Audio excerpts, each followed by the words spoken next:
दोस्तों, बांग्लादेश जो था और बांग्लादेश जो आज है, इसमें बहुत बड़ा फर्क है। क्योंकि आज हम बांग्लादेश में देख रहे हैं कि एक्सट्रीमिज्म अपनी पीक पर पहुंच चुका है। बिकॉज हाल ही हमने देखा कि बांग्लादेश में एक बहुत बड़ा रैली निकाला गया। रैली था हिफाजत इस्लाम के द्वारा, जो कि एक बड़ा रिलीजियस ग्रुप है बांग्लादेश में, जिसमें बात किया गया है कि देखो, जो राइट्स वुमेन्स को मिला हुआ है बांग्लादेश में, खास करके with respect to property, inheritance, marriage laws and labour rights, उसमें कहीं ना कहीं जो औरतों को इक्वल राइट्स देने की बात की जा रही है, उसका विरोध करते हुए लोग दिख रहे हैं। ना लोगों का कहना है कि देखो, ये जो रिफॉर्म्स किए जा रहे हैं वुमेन्स के रिस्पेक्ट में, ये सरिया लॉ के खिलाफ जाता है। That is against the teaching of Quran. अब जिसकी वजह से यहां पर लोगों के अंदर में गुस्सा है, लोग यहां पर सड़क पर उतर के विरोध प्रदर्शन कर रहे हैं। अब देखो, ये सारी चीजें कहीं ना कहीं एक तरफ इंडिकेशन दे रही है कि जिस तरीके का हालात आज अफगानिस्तान में है, जहां पर वुमेन राइट्स नहीं है, आज वहां पर औरतों को बाहर तक निकलने से रोका जाता है, पढ़ने के लिए रोका जाता है, उस तरह के माहौल को आज बांग्लादेश में बनाने की कोशिश की जा रही है। तो आइए इन सारे डेवलपमेंट्स को समझने की कोशिश करते हैं और इसके साथ वुमेन राइट्स के ऊपर में क्या यहां पर असर पड़ सकता है। So many things to understand, but before starting this lecture,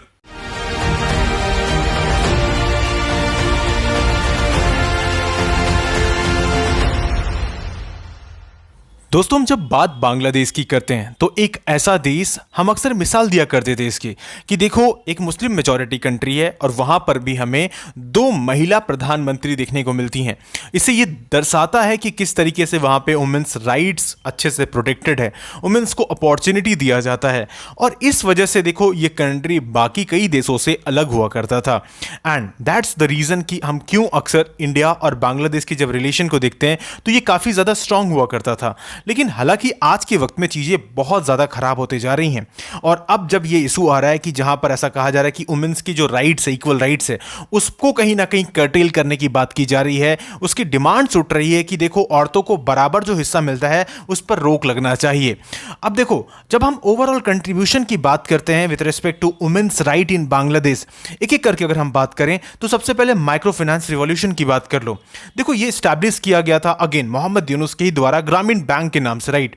अब हमने देखा कि किस तरीके से ये एक बड़ा मेजर रोल प्ले करता है, जहां पर मिलियंस से ज्यादा लोगों को पॉवर्टी से निकाला जाता है। 90% के आसपास जो यहां पर बोरोवर्स है वो वुमेन थे, राइट, यहां पे औरतें थी।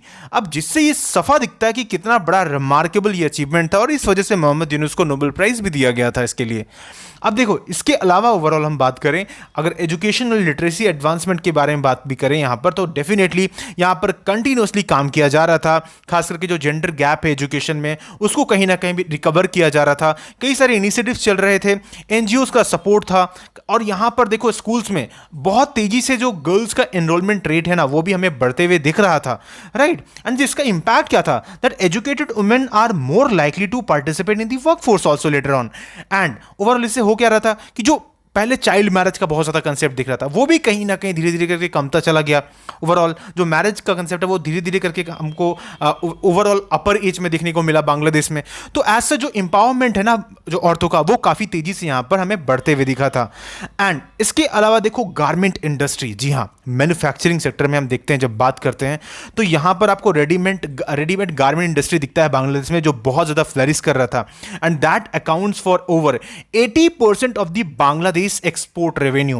एंड इसमें भी हम देखते हैं कि अबाउट 60% कौन थे, औरतें थी जो काम किया करती थी। मतलब औरतों का यहां पर एम्पावरमेंट अच्छा खासा हमें दिखा है बांग्लादेश में with respect to RNG industry too. तो इस वजह से यहां पर कहीं ना कहीं अब यहाँ पर लेबर लॉ की भी यहाँ पर डिमांड की जा रही है कि देखो, इस पर भी चेंज किया जाएगा, या जो भी प्रपोजल है एज सच, इसको कहीं ना कहीं डिमीन किया जाएगा। क्योंकि आज बांग्लादेश में इसी तरह का माहौल बनाया जा रहा है। जितने भी इस तरह के जो रेडिकल ग्रुप्स है, फंडामेंटलिस्ट ग्रुप है, अब वो टारगेट करेंगे वुमेन्स राइट के ऊपर में कि कहीं ना कहीं औरतों को ऊपर नहीं जाने देना है। अब इस पूरे इवेंट का क्या बैकग्राउंड है, इसे हम जरा समझते हैं। देखो, यहां पर मोहम्मद यूनुस लेड गवर्नमेंट, मतलब इंटरिम गवर्नमेंट जो है, इन्होंने एक कमीशन इंस्टीट्यूट किया था, that is women's affairs reform commission. अब इन्होंने कुछ पॉइंट्स को हाईलाइट किया, जैसे कि क्या पॉइंट है कि करके अगर हम बात करें तो सबसे पहले equal inheritance right. Okay, inheritance right में इक्वालिटी लाने की बात की गई, जहां पर ऐसा कहा गया स्पेसिफिकली कि जो एसेट शेयर होता है ना, हालांकि यहां पर शेयर को एलोकेट किया जाता है अकॉर्डिंग टू सरिया ऑल्सो, बट उस हिसाब से नहीं किया जाता है। ऐसा कहा जाता है कि जो ओवरऑल एलोकेशन है वो मेल्स का ज्यादा है। तो इस वजह से यहां पर इक्वालिटी लाने की बात की गई थी। तो यहां पर इन लोगों ने कहा कि अरे भाई, ये तो अगेंस्ट जा रहा है सरिया का। ओके, तो ये पहला पॉइंट था। दूसरा यहां पर क्या कहा गया, दूसरा कहा गया अ बैन ऑन पॉलीगेमी। जी हाँ, पॉलीगेमी को बैन करने की बात की गई। Now this is also permitted under actually some interpretations of Islamic law. तो अगेन उसको यहां पर बैन करने की बात की गई, तो इसलिए भी प्रोटेस्ट है, इस पॉइंट को भी हाईलाइट किया गया। Third thing is that recognition of sex workers.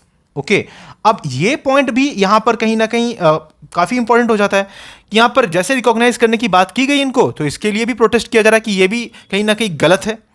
आगे क्या है इसके बाद, a uniform family law also to replace the religious specific laws, जैसे कि सरिया फॉर मुस्लिम या Hindu personal laws for Hindus. तो यहां पर एक सेक्युलर पॉलिसी लाने की बात की गई थी। तो ओवरऑल ये जो रिफॉर्म था, ये जो कमीशन बैठाया गया, इसके जो पॉइंट्स थे ये काफी वैलिड लगते थे।